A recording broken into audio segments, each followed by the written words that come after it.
In this last and final video, we want to talk about OG, which is a very tiny plugin for WordPress. It's OG stands for Open Graph.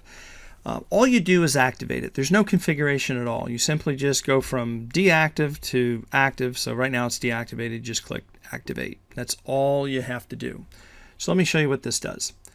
In order to do this, I'm going to take you onto my personal web page, and I'm going to show you this excerpt, and I have a featured image set. Okay, so this is an image of me, and then of course I have an excerpt. Now what the OG plugin does, social media sites that adhere to Open Graph technology, either fully or partially, will need to be able to use this program. Otherwise, WordPress sometimes struggles with social media and what it wants to have features. So putting that OG plugin in WordPress seems to help a lot with this.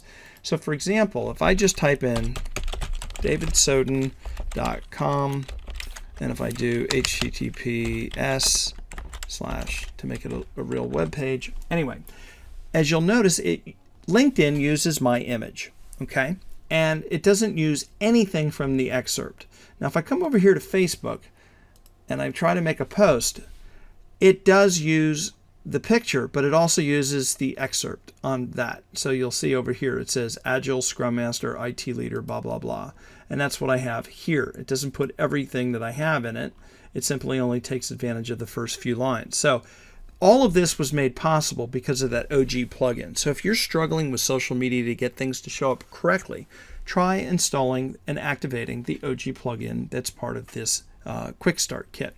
That's it for this video. We'll see you in the next one.